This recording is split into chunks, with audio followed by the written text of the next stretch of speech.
What's up, everybody, and welcome back to the Full 40 here with Chris, Trevor, and Willie. And today, a special guest. We just had the Georgetown game. We'll talk a bit about that, but probably not at all. But what we're really here to talk about is a Butler preview and talk a little bit about the bracketology, the brackets, with none other than Lucas Harkins, who is one of the best bracketologists in college basketball. So let's get into it. Chris, Trevor, how are we doing today? Doing good. Vibes are pretty good. You come off of a beatdown of Georgetown, you feel good about yourself. But we got a lot of work left to do. The rest of the season is now the story. So we didn't eviscerate ourselves with a loss to Georgetown. So I feel good that we just didn't do that. Our metrics are trending in the right direction. Those things make me feel pretty good. But I'm fully prepared for if Lucas is going to rain on our parade or tell us that there may be sunshine ahead. But it does start with a really key matchup of Villanova hosting Butler on Tuesday with massive bubble implications. I would imagine, Lucas, you tell me if I'm wrong, but I think that's correct. Yeah, for sure. It's a really big one for both teams. Butler obviously coming off now, back-to-back losses at home. Really, it's kind of a point with both these teams right now where they're both kind of eyeing if they can get to 10 wins in conference, they'll feel pretty good about where they stand. If they can get to 11, even better. And obviously that gets much easier for both teams if they're able to take this game. The path gets easier for both to be able to notch off one of those victories.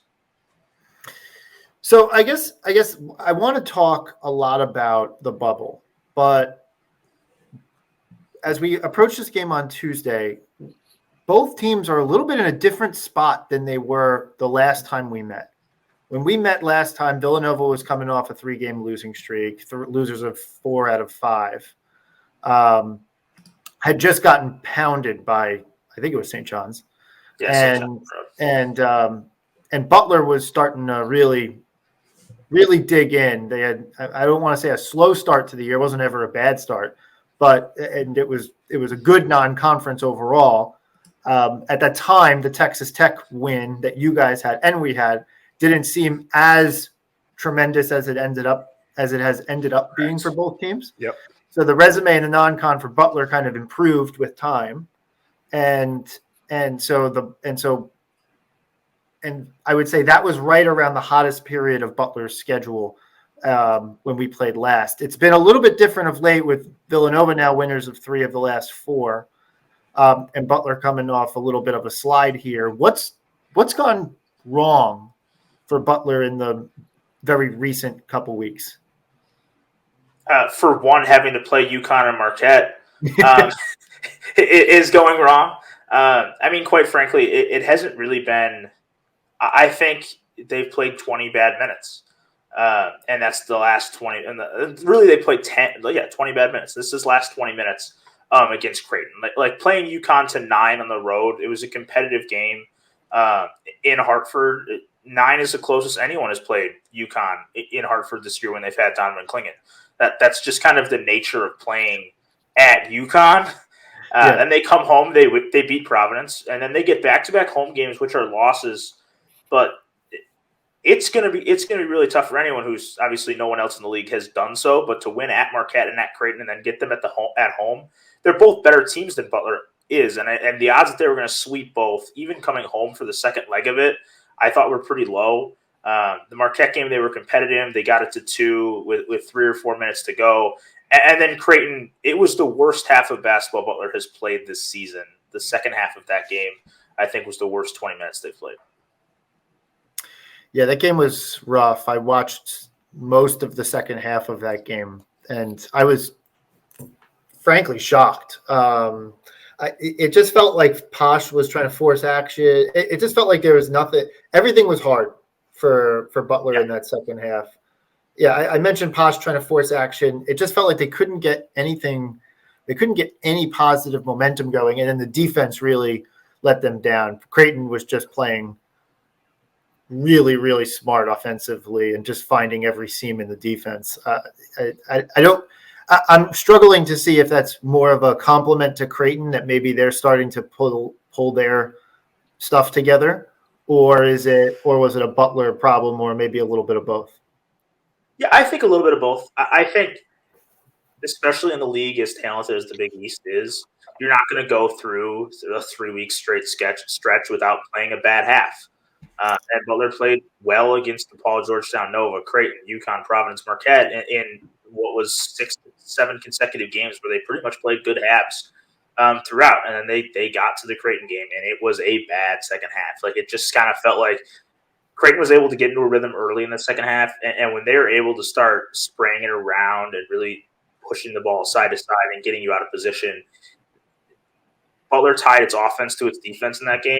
And really, Butler's not a very good defensive team, but if you're able to slow down their offense or take Butler out of their rhythm offensively, it can get away in a hurry. And that's really what happened this one. At 57 points for Butler is its lowest since maybe the season. I can't remember.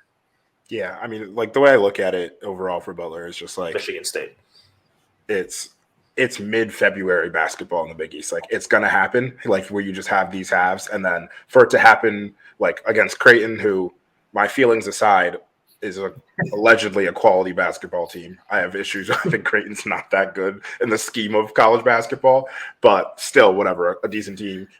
Marquette's great, and then you lose to UConn at UConn. Like, it's whatever. Like, the fact that you got the Providence win hammered in there tells me, when I look at it, Butler's doing what they need to be doing. They didn't get the big win to like put them off the bubble, or not off the bubble. They're pretty off of it right now, but solidly in the field, let's say. But as of right now, like, honestly, kind of holding serve with how I'd expect. With maybe you hope that you're able to pull the Marquette game out, but the game that we're all talking about, the reason we're here is that Nova game is the one for Butler to kind of be like, all right, a win for this kind of solidifies Butler, pushes them further into the safe side of things as compared to like, all right, a loss, and then it's like, all right, well, now they're a little bit more bubbly. And as for Nova, now I think all our fans would like to hear, like, how do we feel about Villanova right now? I've seen, first four out. I've seen deeper besides first four out. There's a little bit more momentum coming, but still we haven't got the marquee win in the last 2 months that would put us a little bit stronger, safer on the safe side of the bubble, let's say. Yeah, for one, I think something with Butler is I think the way this stretch has gone has been a little bit more has led to a little bit more sky is falling. Yeah. Like if you head into that home game against Villanova at the end of January, it's a stretch of Nova at home, Creighton on the road, UConn on the road, Providence at home, Marquette, Creighton at home. 3-3 is not a bad stretch, and they ended up going 3-3. The problem is 3 of the losses were in the last 4, and the last one leaves obviously what is the sourest taste in the mouth for a Butler game, quite frankly, since Michigan State in November. So I think it's just kind of been that, and I think it's easy to take a 22-point loss and go, the sky is falling. And as I said, I've said this to a couple Butler people in the last 24 hours since that game, is as much as you want to believe the sky is falling, it hasn't hit the ground yet. Like, someone has to play their way into the field to knock Butler out of the field, I think is where it's at. And that comes into where Villanova is. And they're one of those teams that can't do that. I think you hit on them being in discussions of a first 4 out or even a little further back of that. I think first 4 out is right coming into this game. And I think it could be a switch. I wouldn't be that surprised. I haven't gotten into an update for post-weekend stuff because I'm still waiting for Utah to finish up its weekend. But heading into tomorrow, I don't think it would be that big of a stretch for me to think that Tuesday night's game, at least as it is a snapshot for what Wednesday morning will look like. The winner could be in the field and the loser could be out on Wednesday morning, and seeing what happens for the next 3 weeks. This is what's fun about this, like with the Big East and just college basketball in general, but specifically when you have like a top-heavy conference where then there's just a bunch of like middling teams where it's just like down the stretch, every game is a play-in game, or is essentially functions as that, where you're out and you're falling outside of it, you're in, you win, and you're a little bit more in. So this is, it's going to be fun. I'm excited for it. I think it's going to be, the game is going to be high leverage, but just excited for like the stretch run here. Lucas, what are you looking for in the game? What do you think just keys to the game type things for Butler are in this one? Quite frankly, I think it's Pierre Brooks, kind of just as a singular player to nail down. He's been Butler's leading scorer for much of the season. He's in a really big slump right now. 5 points at the perfect UConn. team for him to play. And then 12-15 and a season low 2 against Creighton this weekend. He was 1 for 6, 2 turnovers. He's had a really difficult time when he's put the ball on the floor. He's tried to be a little bit more of a creator recently, and in doing so, it's resulted in a fair number of turnovers. And that's been kind of a trending issue for Butler of late. I mean, if you just want to look at overall season statistics this year, Butler's a great team at taking care of the ball. It's still 43rd in the country. In turnover rate, it's sub 250, I think, over the last 5 games. They have not been taking care of the ball well. So I think ball security, and if they can get Pierre Brooks going, because really, when it comes down to looking at what Butler has done this season, it really is what they do on the offensive end is that propels them to being a successful team. And if they're not taking care of the ball, and if Pierre Brooks isn't playing well, those two in tandem make their offense far less potent, and therefore it's really hard to win when those things aren't cooking. And that was the case against Creighton. But not only were those two things not cooking, neither were DJ Davis and Jameel Telford. It was kind of a mix of all three of Butler's offensive weapons just had bad days in that game. And that's been something that I've noticed as a trend for Butler this year. They've been significantly better away from Hinkle Fieldhouse than they have been at home this year analytically. And that comes back to their best wins this year being at Creighton, at Marquette, and Boise State being the 4th best win behind Texas Tech. That was on a neutral court. Their best wins have all been on the road. Their best performances, quite frankly, have been on the road, even in their losses. Like 9 points at UConn isn't a bad loss. And meanwhile, at home, they've gotten beat by Seton Hall at home. They've gotten destroyed by Creighton at home. And even if you go back to some wins in non-conference, they needed 2 overtimes to beat a California team that's not very good. They beat a Buffalo team that's 346th in Ken Pom by 13. They've been a better team away from Hinkle, and that's such a weird thing to say, especially for a Butler team that has been as successful as it has been at Hinkle, especially against the fans that I'm talking to on this podcast. Just as an aside, you mentioned Boise State. This will be a thing I want to talk about towards the end. Are we getting a 6-bid Mountain West? We don't need to answer that now, but I'm so intrigued by this. So that's my question, but we can hit that a little bit later. Lucas, I guess on our side, the thing that I think Villanova fans are excited about right now is Brandon Hausen has been a flamethrower. And sorry, you're talking to me about Brendan Hausen, the guy who said, 2 or 3 years ago, he's going to be an All-American as a senior. I feel great about Brendan Hausen. I've loved him since the second I saw him in a Butler practice camp before his senior year at Amarillo. Dude can ball. Yeah. Well, there you go. You've been proven right so far.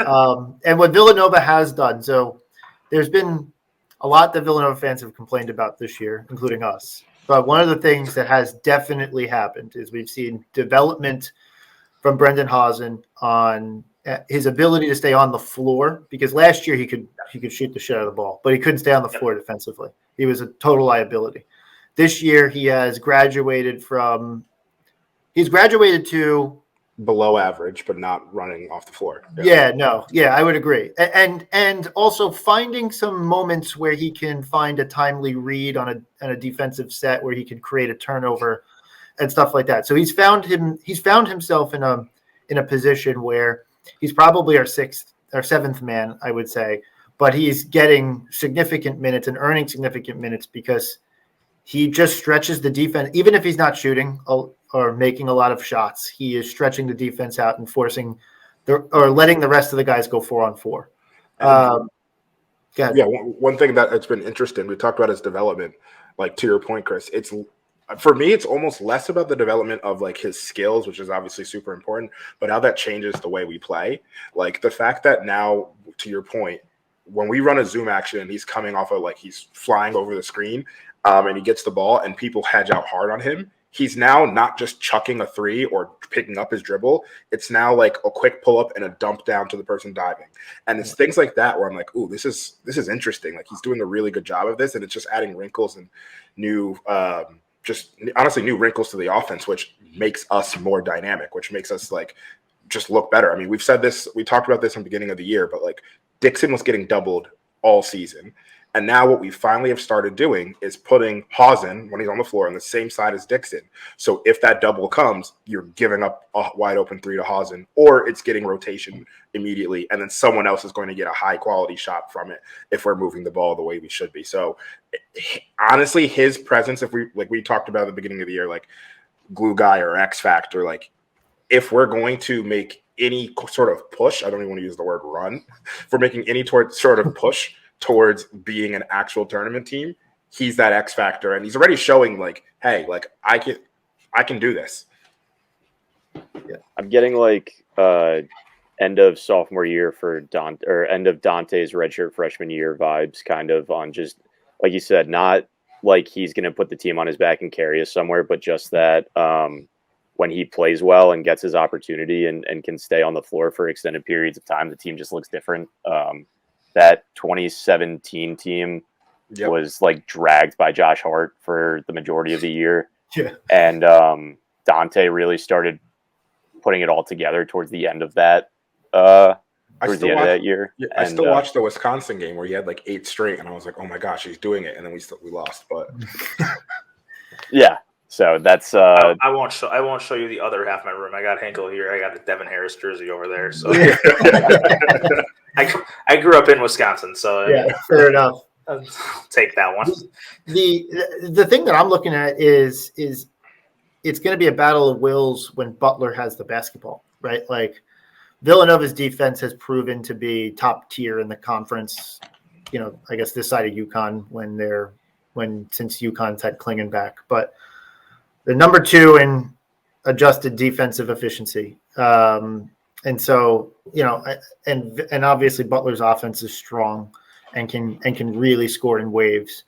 It's kind of I think that side of the ball is going to be really interesting. Can Villanova clean up the boards? Because it's the one area from a defensive standpoint. You'll be fine there. You'll be fine there. Don't worry about it. It's not something Butler does particularly. It's not part of their scheme either. Butler's not an offensive rebounding unit. Yeah. So that's the one area where I'm interested to see. I mean, obviously, the way the last game played out, Villanova fans felt good about that game for about 2/3, and then felt really, really fucking bad about that game for the last. Speaking of the sky falling, yeah. 2/3 is even like conservative. I felt great for 86% of the game. Let's say 96%. Leave the Final Four for the number 4 in a Butler uniform for DJ Davis. Yeah, which effectively won the game. And some shoddy half-court defense towards the end of the game. Since Villanova is more apt to give up the 11-0 run than to get an 11-0 run, I doubt the game will start the way it did last time. I'd be less shocked by it starting with an 11-0 Butler run. I feel pretty good. If it helps, that hasn't happened yet this year. Butler fell down 11-0 to Nova and 15-0 to Providence. Shot. Unstoppable object meets movable force, like whatever you call it, whatever you want to say, however you want to say it. So I'm interested to see. I mean, look, I think Villanova. I think at least in our shoes, and we'll get into the bubble conversation. This does feel must-win. It's not fully because the 3 games at the end of the season for Villanova, it theoretically Villanova sweeps them and loses to Butler and loses to UConn and beats Georgetown. So I guess that mix of 4-2 or whatever is theoretically enough. But man, a home opportunity at the Finn versus a team that we had you guys on the ropes last. It feels like this has to be the one that we get. Yeah. I think, I would agree with that. I mean, barring us taking care of business. And to go back a bit to what you guys were discussing earlier, even and I get that I'm one of the biggest Brennan Hausen fans outside of the main line, but it was genuinely I was very happy as a Butler fan to see only 4 minutes in the first matchup, and I know that given this recent stretch, that will not be the case on Tuesday night. Obviously, we'll be shocked if it is. I will be flat out shocked if that happens. The good thing is our coach has never made a bad rotational decision in his life. So. Yeah, true. He's 10 for 10 or whatever you want to call it.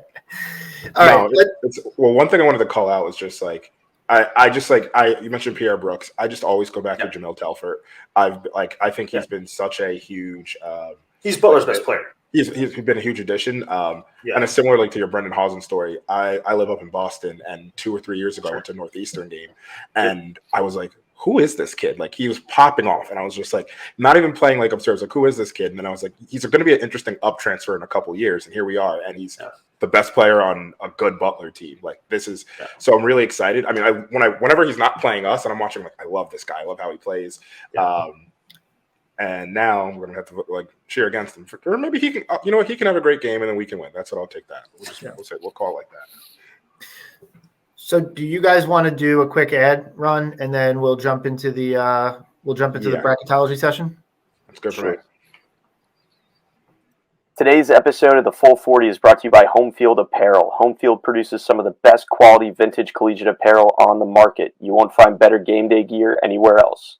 Homefield has the ultimate collection of old school logos and looks with the best quality around. Shop t-shirts, crew necks, hoodies, bomber jackets, and more at homefieldapparel.com. Don't forget to use code NOVAINSIDER for 15% off your first purchase. That's code NOVAINSIDER at homefieldapparel.com. All right, we're back.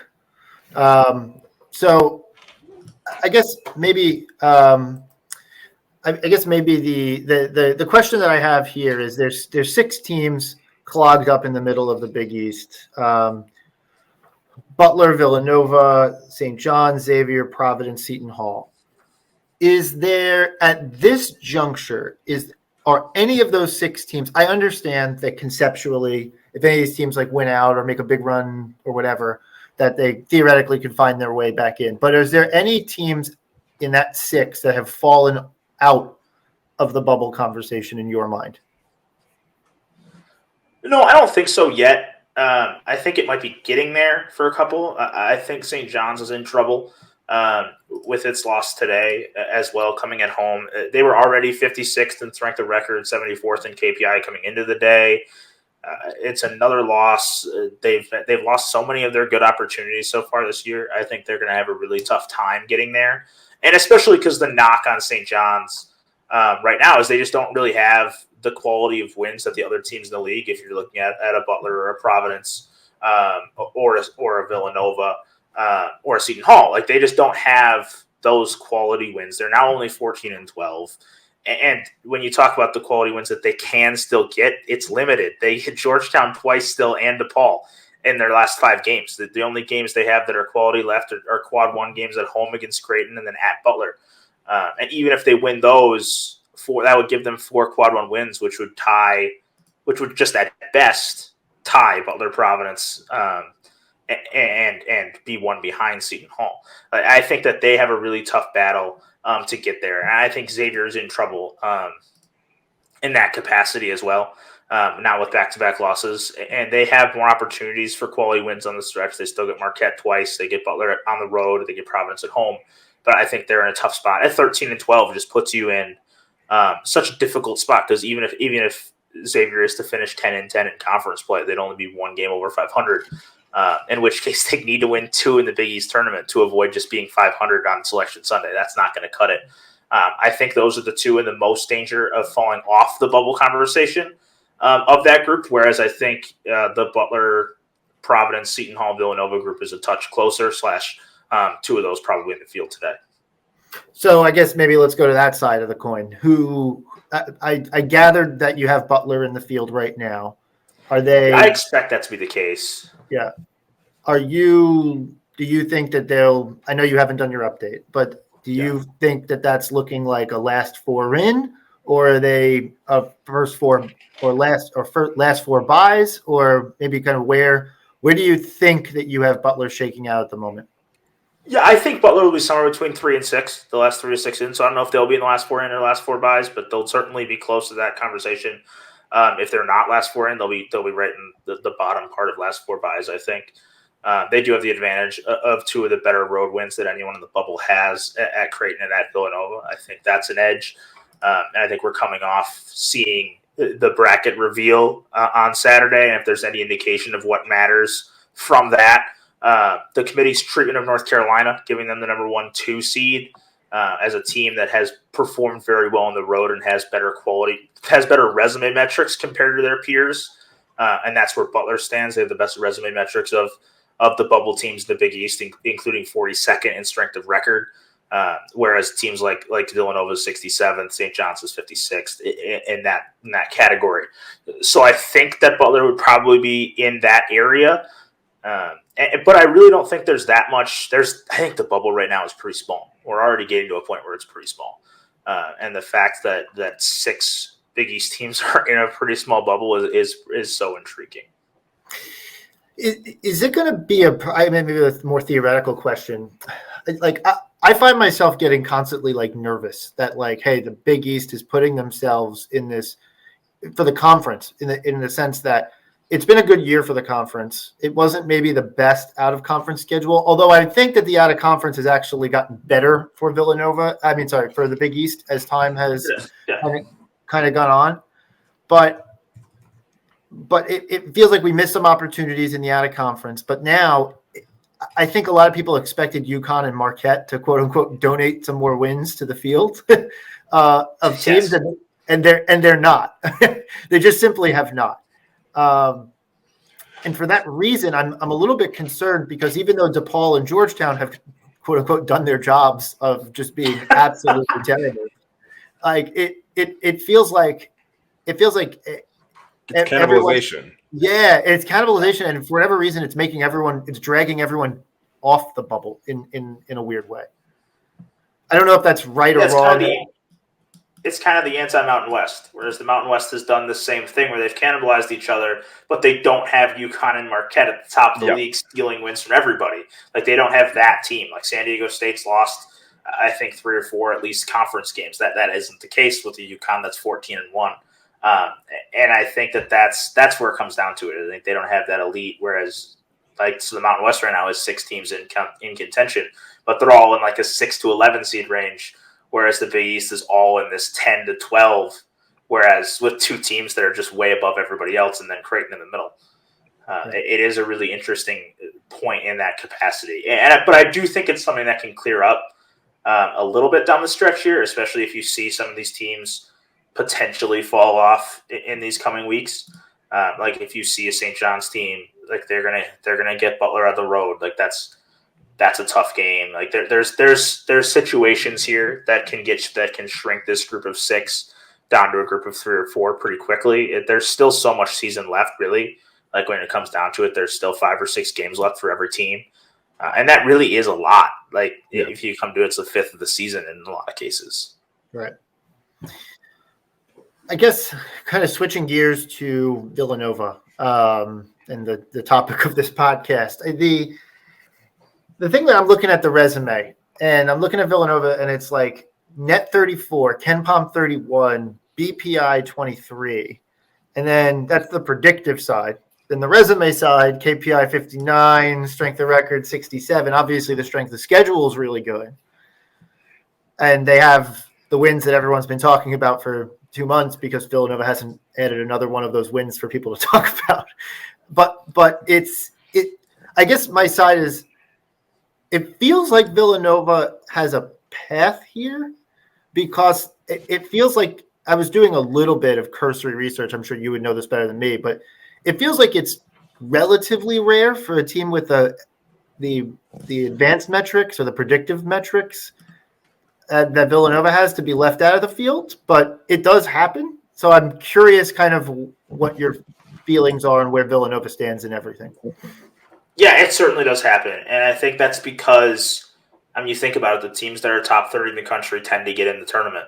That's really what it is. And more often than not, the more teams play games, the more likely their resume metrics are going to match their quality metrics. That's the point of the quality metrics, is to predict where you're going to be when you continue to play more games. Right. And for Villanova, that hasn't been the case. Their resume metrics have not matched up to their quality metrics at this point, and that puts it in a tough spot. Correct. It's a battle of you look at teams that have missed the tournament. There are several of them that have been really high in these quality metrics, but have failed to make the tournament. And I think that's what you'll see is teams around Villanova's 31st right now in KenPom. Yeah. Like, if it's they like one or stay two 30, teams a year. It's like 1 or 2 teams a year in the top 30. yeah. But think about it this way, right? Like, if they stay 31st in KenPom, they're probably going to make the tournament because that means they're probably going to win 3 out of the last 6. Right. And if they don't do that, then they're not going to be 31st in KenPom anymore. Yeah, right. Like, they'll probably drop to 36 or 37 or 40. That makes it like right now when you look at where you think a team belongs to be, those quality metrics are certainly an edge. But I think that the general consensus, at least among bracketologists, and whether that's what the committee believes this year or not, we have no idea. But based on recent history, it would suggest that if you're going to look at metrics purely as like what you want to see as just kind of a baseline cursory glance at what your resume is like, I think resume metrics like your KPI and strength of record have more of an impact on your selection for the field, and then quality metrics have a bigger impact on your seeding. And it's important to remember as part of that the committee doesn't seed teams until it's selected at 68. They are separate steps. Right. Yeah, no, that's a good reminder that the resume is the critical thing. So you've said now a couple times. So like right now, like if Selection Sunday was tonight and Villanova made the field, I think I would be surprised if they were last 4 in. Like, I think if they were to make the field, I think they would get a boost in their seeding due to having great quality metrics. Okay. But they might be one of the last teams selected, but they might not be seeded as one of those last teams, if that makes sense. Yeah, so that makes sense. When they go through 68, Villanova is the 66th team they add in. But when they when they think about re-ranking it, it's like, well, Villanova beat UNC. Villanova beat Creighton at Creighton. Villanova's beaten Texas Tech. Like, that's probably and even some of that's like, and I think that comes back to some of these conversations, even with Butler and Villanova, with the Villanova wins that you just mentioned, and Butler playing and winning at Creighton and at Marquette. And like, it's a fundamental way of looking at it. But let's say these teams are contending for 11 seeds. If you ask the teams that you're putting on the 6th line, who do you want to play? Butler and Villanova probably aren't at the top of that list, given what they've done away from home this year.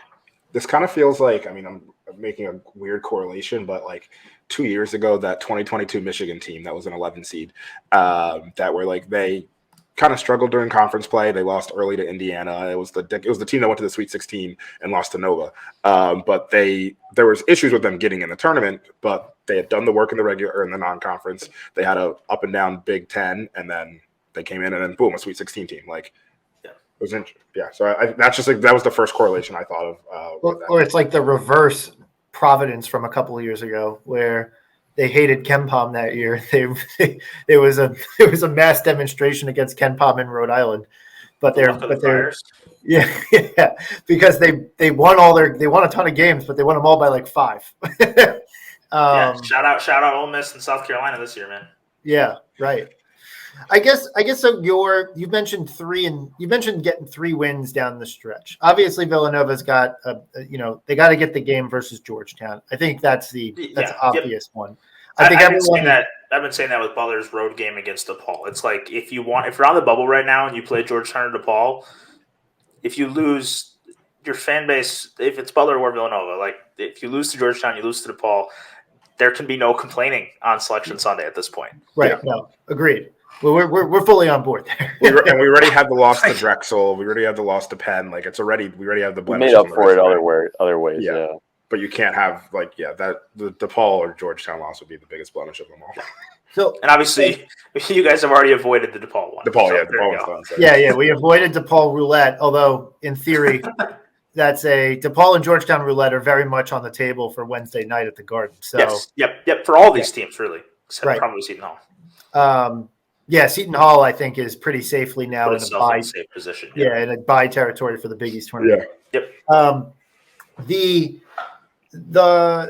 I guess my question is like, okay, so you got Georgetown, so that's 1, right? You got UConn at UConn, so I think we can chalk that up. I think we can chalk that up as a loss. Butler losing by 9 after Marquette lost by 28 feels like a victory there. Then you have, I guess, the the games that everyone wants to know what's going to happen, which obviously we have the game that we previewed just before the break. And then we have at Providence, at Seton Hall, and Creighton at home to round out the season. I think the Villanova fan base is kind of thinking that Villanova needs to get 3 of those 4. But maybe I'm mishearing you, but are you in the mindset that it's actually 2 of those 4 is enough to be there?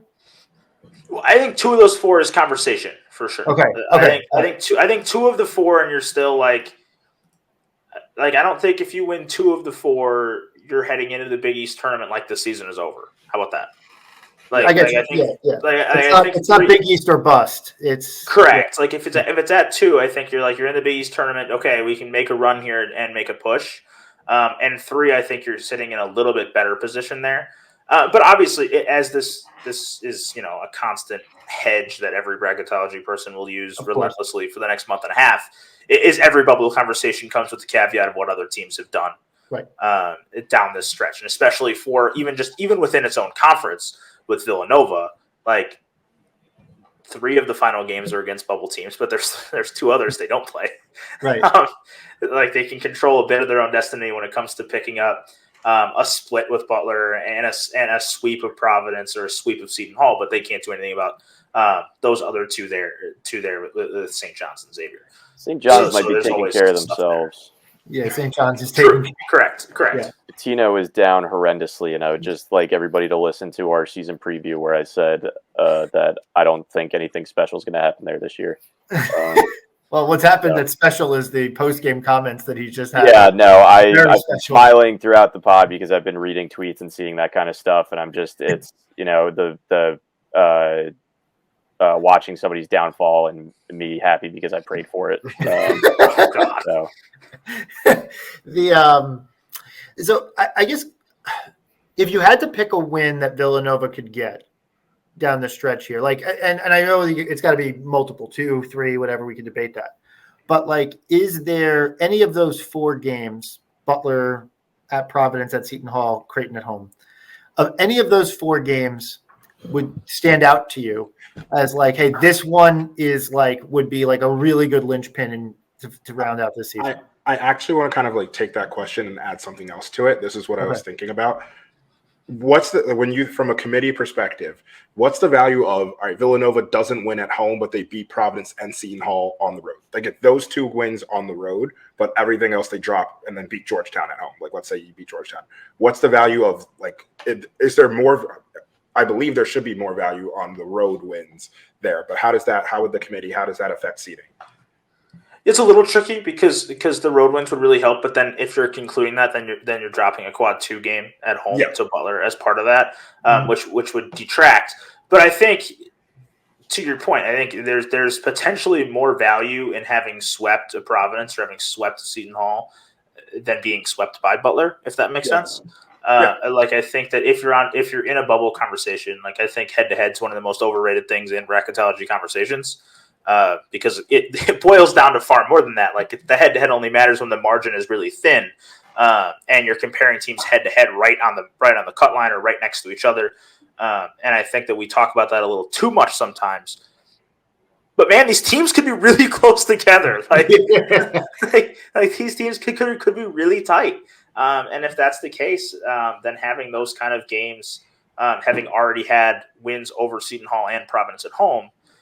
Having a chance to really assert that we're definitely better than this team, which you can't do in a Butler game coming up. I think there's certainly an advantage there, especially when you can brag if you could brag about a road win over already having a road win at Creighton, the neutral site wins at North Carolina and Texas Tech, and to some extent Memphis. I'm pissed off at them right now. as much as that has been fading, I think that there's definite value in those wins away from home, especially if you can add more of them with Providence and Seton Hall. And obviously UConn would do phenomenal wonders, but we're all, I think, on the same page that that's going to be exceedingly difficult. Yeah, I don't think anyone's sitting here being like, oh, we just got to get that game against we just got to find a way to get that game against against UConn. No, I did like that's yeah. If we felt like we needed that game against UConn, I think we would be having a conversation that was more along the lines of what the conversation you just had around St. John's and Xavier. You need UConn to pull you out of the like the Undertaker sitting up in the like that GIF. Like that's kind of the conversation. If we needed to beat UConn, that would be the conversation that we'd be having. But yes, I feel like if we beat UConn, then we can get 2 more wins and we're good. Yes. So go ahead, Chris. So you're kind of in the understanding that you got to do it and whatever. You're kind of in Villanova's circling in the first 4 out or next 4 out category. Yeah, I think that's about right where I would have them, and that's coming into this Butler game. Obviously, like I think a home quad 2 win over what would be another bubble team that could be playing its way out at the moment with Butler. I think there's certainly something there. It will come down to obviously how other teams perform and if there's going to be bid stealers that occur. But I think Villanova is definitely in the mix, and I think that not only are they in the mix is, as I said earlier, it's shrunk pretty quickly. Yeah. And the teams that really have a chance here, and there's really not many teams that are playing their way like really into consideration. Like you can make an argument like Iowa picked up a big win this weekend, but they're still 81st in KPI, 72nd in strength of record. Like they're really, really far on the outskirts compared to these other teams that are close to the cut line. Like it's shrinking down to 5 or 6 teams on the outside that can really make a push in. And I think that for some teams that have been falling towards the cut line, they forget that, teams have to play their way in to knock the teams that already were in that position. Yeah, right. I feel like that's just the thing where typically you see teams are more likely to play themselves out than play themselves in. And then it's just more about you staying, like holding serve where you can to get in that position. I completely agree there. I'm just like looking at all these bubble teams thinking about like. Yeah, I have my notes that I have going on. So Providence and Seton Hall. Let's maybe talk about them. And I don't want to say they're 2 peas in a pod because it's not exactly the same from a resume standpoint. Though they have some similar. There's something similar about them, but Providence is super weird because on paper, it feels like they're top 60 in the predictive metrics, 43 BPI, KPI 60, strength of record 46. Strength of schedule is not necessarily it's not an asset, but it's not a detraction. But they're and they have the wins versus Creighton, Wisconsin, Marquette, and not a bad loss. They don't really have a blemish on their resume. I mean, maybe their worst losses. It's kind of hard to have a blemish. Don't play a quad 3 game. Right. Yeah. Fair enough.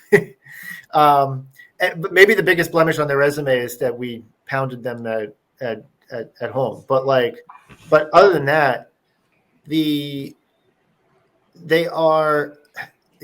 I just don't know what the committee's going to do with the Bryce Hopkins thing because they amassed 2 of those wins with Hopkins. I think the Creighton win after Hopkins goes down kind of goes back in time and revalidates those wins to some degree, but it all came at home.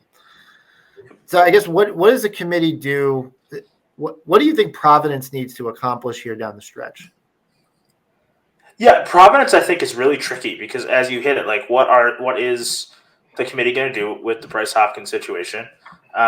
And even that goes into an overtime home win over Butler, which was their last game with a fully healthy Bryce Hopkins.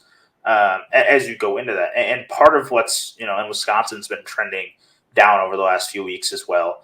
And you look at the thing that I think is the biggest. You mentioned the blowout loss to Nova, but I think the 2 really black eyes of sorts on Providence's resume is a 2-6 road record for one, 2-6 in true road games, and one of those wins is DePaul, which does nothing for me, and I assume does nothing for the committee winning at DePaul.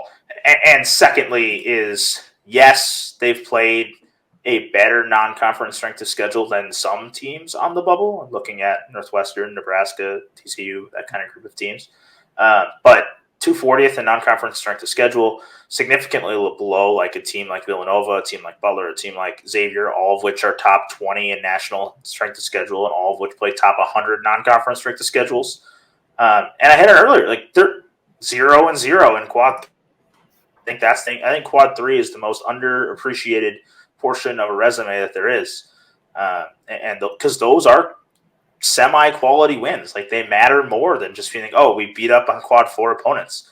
And I do think there is a difference between being like an 8-0 or 9-0 in quad 4 versus seeing double-digit wins in quad 4. I think there's some eye test, like just not an eye test of watching the game, but an eye test of like what you see on a sheer screen is a high major team that played 10 quad 4 games. I think can be a detractor for Providence, but I do think that they've, as you already hit on, asserted some things with beating Creighton at home without Hopkins, and then although with a recent fade, they beat St. John's home without him, and they've obviously put themselves into a better position than the rest of the bubble teams, sans Seton Hall, as far as potential seeding in the Big East with being 8-7 and still having a game against Georgetown remaining, which should be a win to get over 500, to get more over 500. But I think they're going to be really tested with, they're only going to be favored in 2 games the rest of the season, and one of those is going to be a tight one at home against Villanova.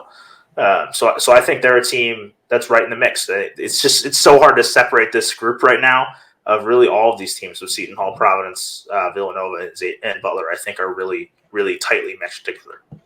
For all these teams that are coming up, is there a matchup that you're most like, all right, this is one that's going to tell us the most for between any of the 6 teams there? Is it maybe Tuesday? Like, which one do you think is most important? Yeah, it could be Tuesday. I think I'd probably lean towards something maybe a bit later, like maybe it's Seton Hall Villanova on the 6th. That could be it, because that's going to be Seton Hall's second to last regular season game. Their last game is at home against DePaul, so that's really Villanova at home is their last chance to add a quality win, presumably until the Big East tournament, in which they won't be able to pick up like just kind of a freebie win in the first round because they're going to get a bye, more than likely. Which I think like for some teams is good to avoid a potential landmine against the DePaul or Georgetown, but for others, it's kind of nice to tack on another win sometimes. I think for Seton Hall, having already a pretty good record, they're not a team that's going to need that. But I do think that coming into this final stretch, they go Butler at home, at Creighton, at UConn, Nova at home. That's tough, and then you finish against DePaul, which doesn't really do anything for you. So like their resume could be essentially lined up by March 6th. Right. That makes sense. It's a very interesting situation, by the way, with that like Big East tournament. Like, hey, do you rather be 6-7 seed and get the chance to and have the chance to really blow it to smithereens on a bad night on a Wednesday night at the Garden, or of course, COVID year Xavier lost to DePaul 2 days before the season ended. Yeah, that was probably a game that's going to keep them out of the tournament in 20. Yeah, but then the other side of the equation is that, hey, okay, you get past that team, and then you don't have to play UConn at MSG. is the other like benefit of that equation is you get a win, and then Marquette and Creighton are tough, and I'm assuming that Marquette and Creighton are 2 and 3, but I think Seton Hall can jump in there. Certainly could be there.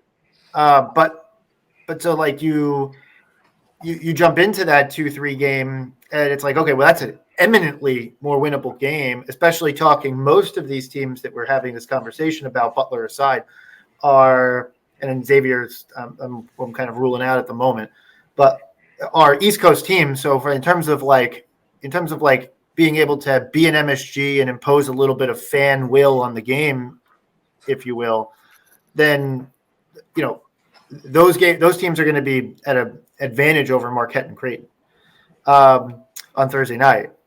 And obviously then I think as you go, I think we talked about this before, as you go deeper into these tournaments, the NCAA committee seems to be devaluing, because they kind of get, it seems like they kind of get a bracket together, and then they're moving little bits and pieces. I don't feel like they care. I'm making a hot take this year, and I think that they are without knowing anything on the inside of it, my bracketology hot take this year is the conference tournament will mean more than they ever have because they've gotten more backlash than they ever have the last 2 or 3 years.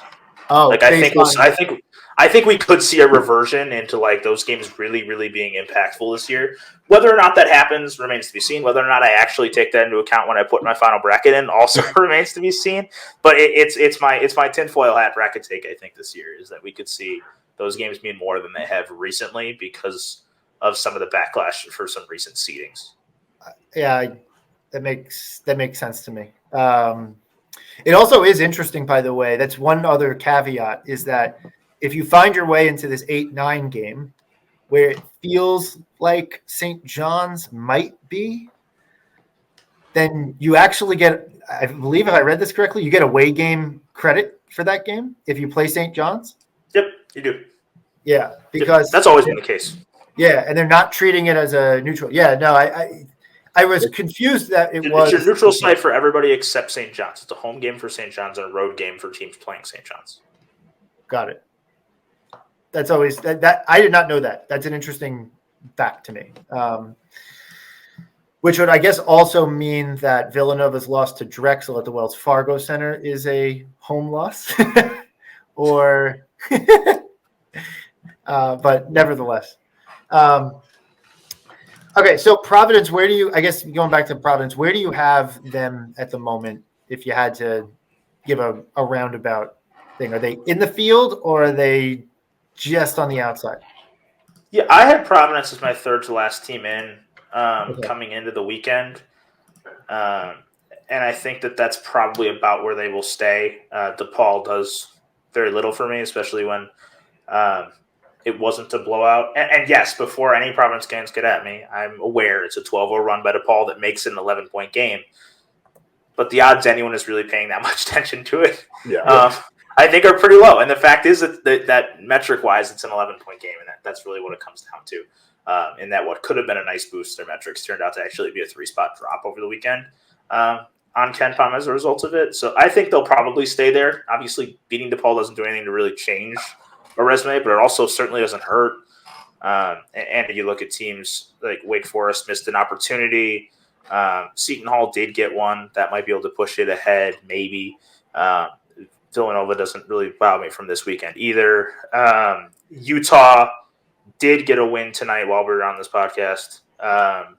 That might be enough, but Utah's been fading pretty quickly here too.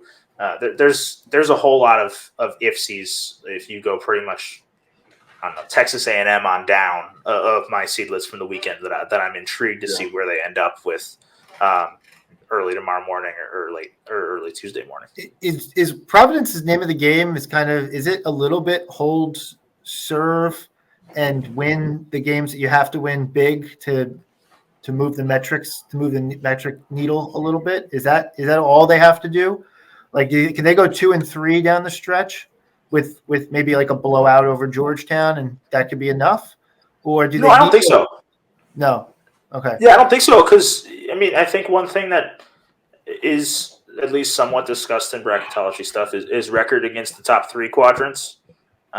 Being like games that have value, like just for the most part, except unless it's a loss, you can generally throw out quad 4 games in a lot of cases. And for Providence, they're 7-9 against the upper 3 quadrants this year because they haven't played a quad 3 game. Whereas you look at like 7-9 versus some of these other teams in the mix. Let's see if I can pull it up here. I think Butler's 9-10. Let's see. I think Villanova is 8-5. First 3 quadrants is 10, 10, 10, and 11. Oh, sorry. First 3. Sorry, I was thinking just Q3. Yeah, 10 and 11 versus Butler's 9-10. A Seton Hall's 9-9. Providence doesn't have the quantity of those wins compared to those other teams at 7-9. It also has a worse win percentage in those games at 7-9. And I think if you look at if you think that one of those 2 wins is Georgetown, yes, that's a quad 3 game, but it doesn't really. It would help in some capacity, but I don't think it changes very much. I think they're going to need at least 2 here down the stretch. Okay. And then Seton Hall, which is almost like the opposite land of Villanova in the sense of their predictive metrics are not good, but their resume's solid, and they don't. I mean, they don't have no bad losses. They have a loss at home versus Rutgers, which isn't horrible, but it's not great. And then they have that neutral site loss versus USC, which I think when they took that loss, they thought, it's just a missed opportunity, not a bad deal, but it's easily their worst loss on their resume. But they have a win versus UConn, which is something that no one has done in the year 2024. So that's something. and Marquette.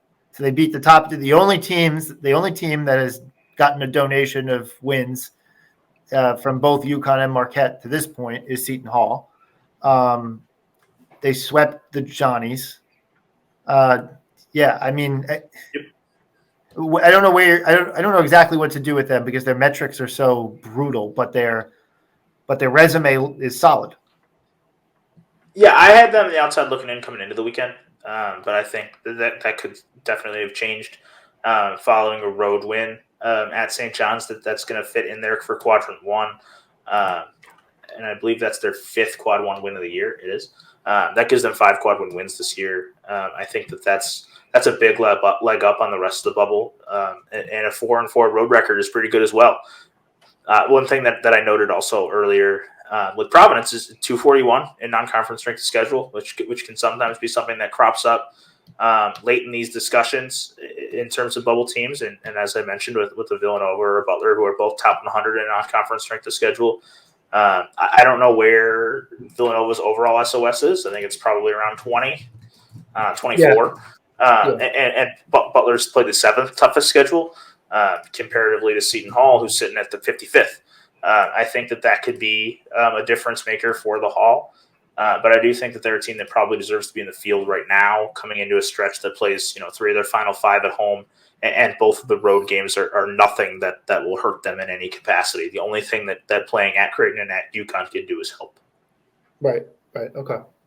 So you have them kind of in the same area as Providence. Is there a leg up between Providence? I think everyone's probably in the same area right now. I had Butler a touch ahead of that group coming into the weekend, and a 22-point loss at home.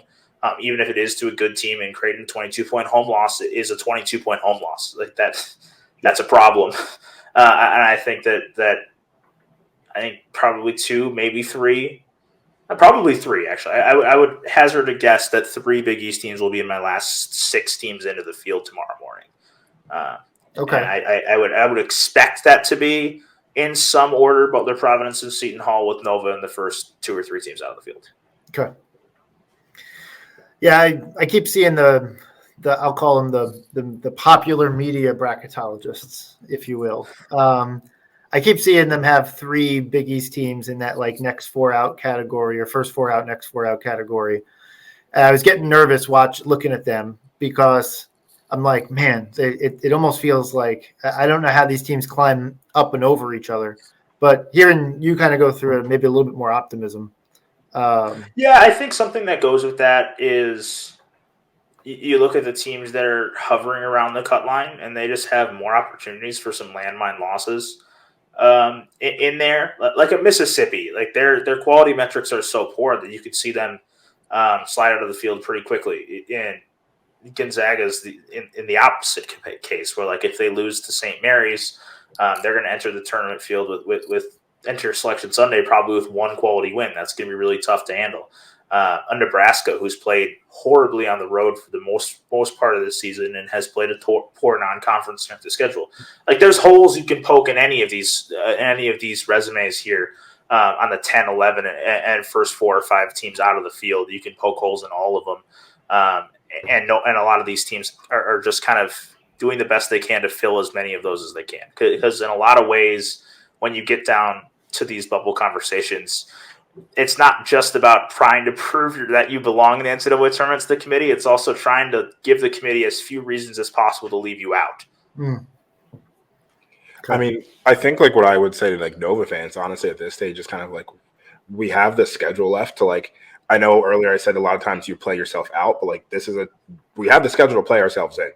That's just sure. I don't do you truly control your own destiny? I guess sure. But like we can play ourselves in. Team, that's the beauty of college basketball, man. Yeah, every team controls their own destiny. Every team, except those that are ineligible for the tournament. So like, there's a chance, like Georgetown controls its own destiny, and so does DePaul. Yeah, do they really? just got to cut down the nets in MSG. No big deal. Yeah. What seed would DePaul get if they won 4 games in 4 days at MSG? Would they be a 15? I think that's probably right. Because of it's so hard. That's such a tricky question. Yeah, like Georgia did it in 2007, I think, and they were 14 or whatever. They were 14, I think. Yeah. The thing with DePaul is to get there, they're gonna have, especially with the way the Big East bubble is, they're probably gonna have to knock off a bunch of really good teams to get there. So their metrics right now would say 16, but to have won the tournament, they would have had to have dramatically increased all of those numbers. That's such a wild question. I mean, they have 3 wins this year, and all of them are in quad 4. I guess a 15. Yeah. I can see what happens if I turn cast. I mean, let's see. I'm already on it. Yeah. All right. Well, if I bar and filter it to just teams that made the field, it's got to be up there.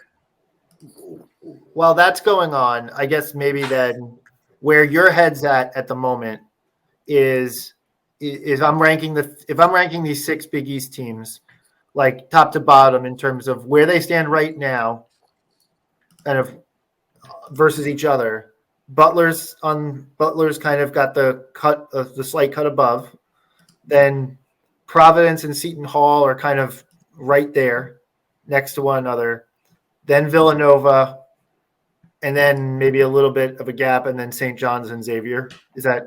Yeah, I think that's correct. I think for now, and obviously that'll come down to how numbers change for Seton Hall after today, and when I get further into it over the next 24 hours or so. I think I will still try to avoid the bias I have.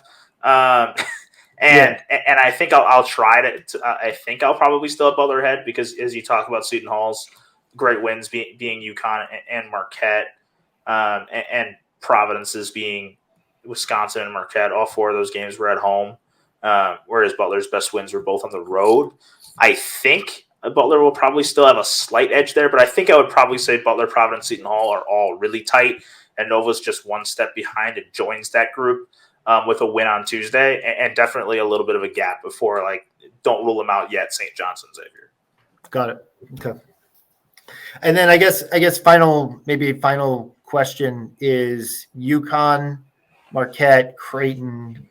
Talking about those guys at the top of the bracket. Did anything in the bracket reveal surprise you, make you think a little bit differently about your methodology? Or did it kind of shake out how you expected it to shake out?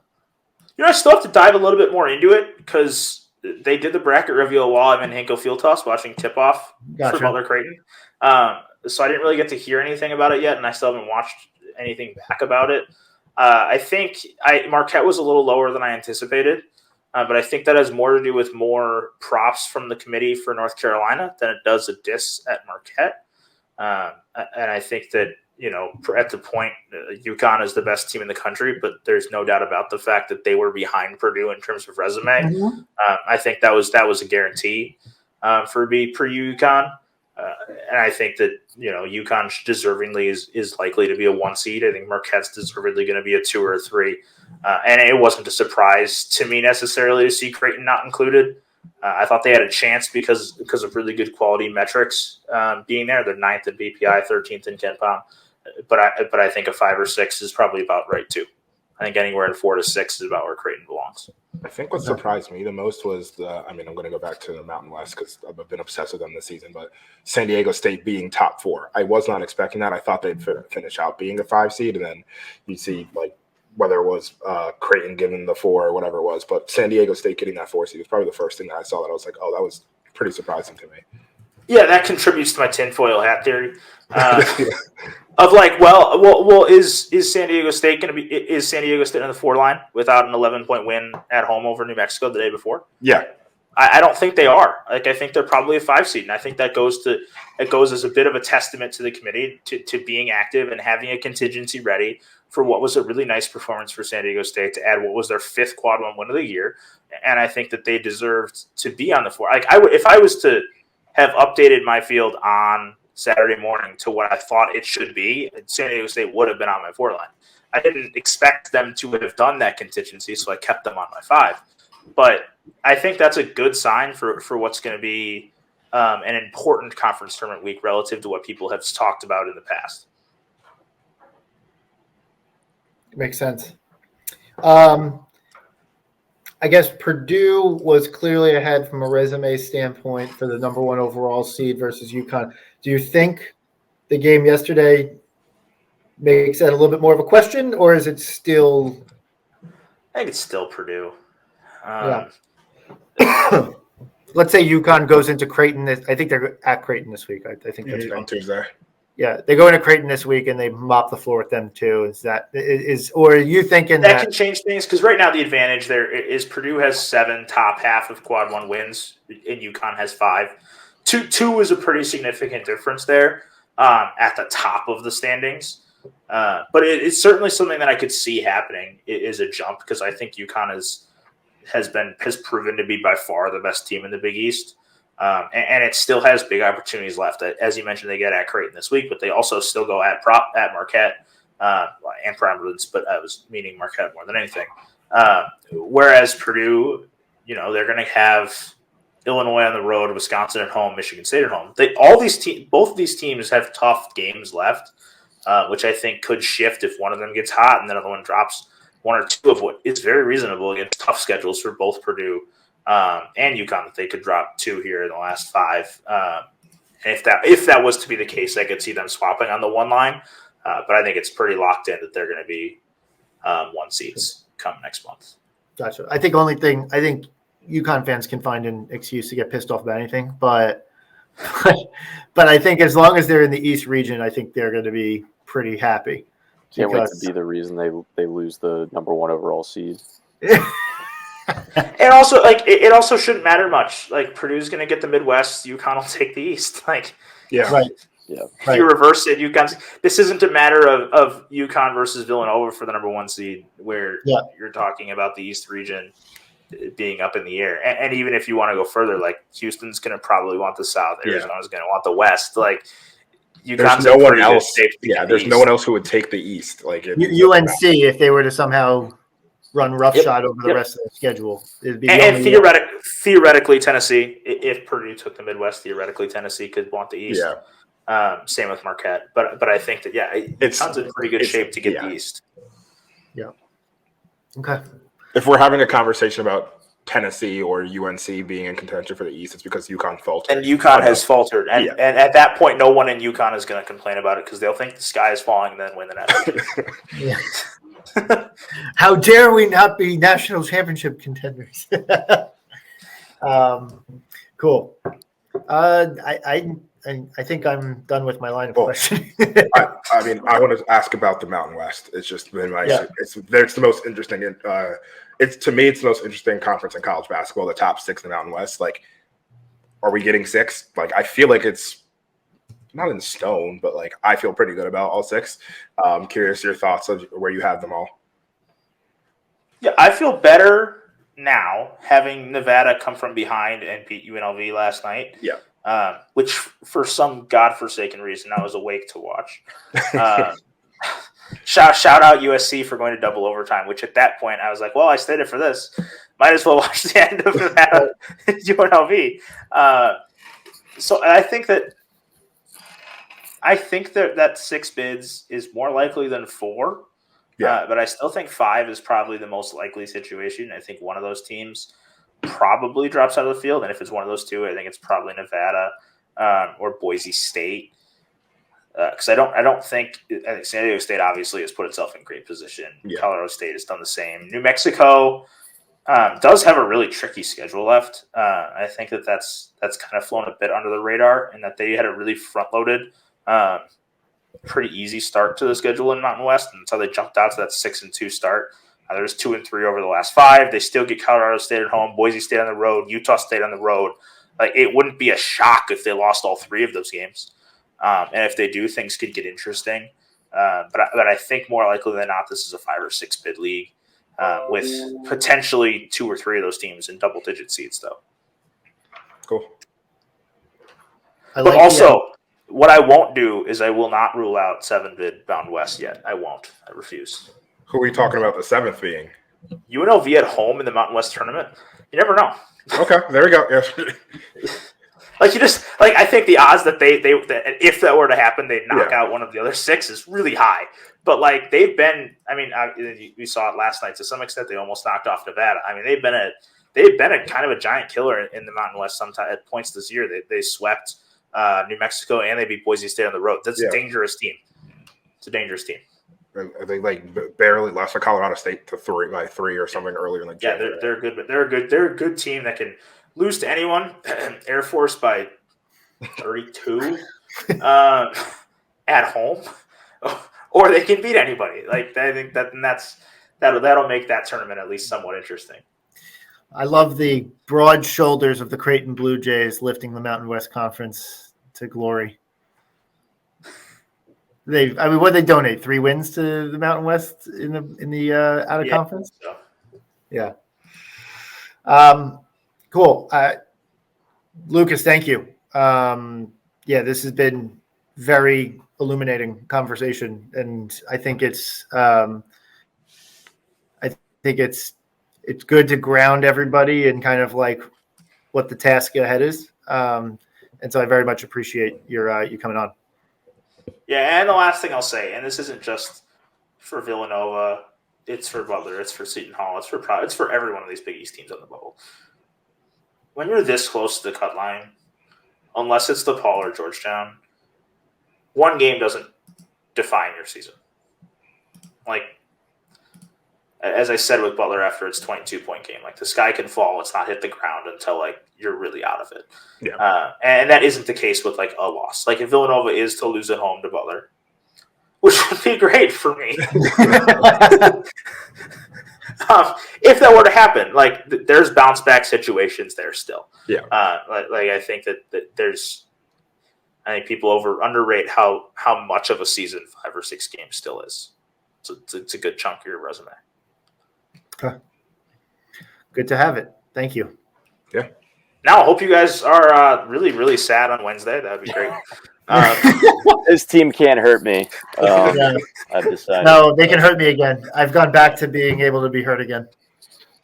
Yeah, I know. Yeah, which honestly for me as a Butler fan, like, this season has been so weird in that, like, it feels good to be ready to be heartbroken. Like, after the last few years, it's just the difference of, like, I'm at the point where I'm like, okay, I can be disappointed, and like, I didn't really have a reason to be disappointed the last few years. So it was just losing. Yeah. Well, I wish you the best of luck with the season after Wednesday. And I really, again, appreciate you coming and joining us here on the Full 40. Yeah, thanks. Have a good one. And, have a great rest of your week after Tuesday. Thanks, Lucas. I don't know. Brian, we awake? Anyway. Yeah. Lucas, where can people find you? I'm at Hardwired Sports on Twitter. I've got Butler content up on Patreon. I've got national stuff, Bracketology, Bubble Watch. I'm going to have some Bubble Babbles coming pretty soon, as I'm just an alliteration master right now. You can find all that stuff at Heat Check College Basketball. All right, there we go. Awesome. All right, Willie, you just want to wrap it up? Yeah, and I guess, for the rest of us, so as we mentioned, we have Butler on Tuesday, and then we have UConn on Saturday. We at the pod will probably be recording, I can't remember what we said, either Sunday or Monday of next week, recapping Butler and UConn, and then talking about the games to come, which are Georgetown and I think Seton Hall. No, Georgetown and Providence. Providence game, which once again, full 40 will be at the Providence game on March 2nd. So, we got a couple games. We're getting ready for the stretch run. So stay tuned, everybody. We're going to be live on site in Providence. We're going to be upset probably after the UConn game, and we'll be with you every step of the way. And as always, let's go Nova.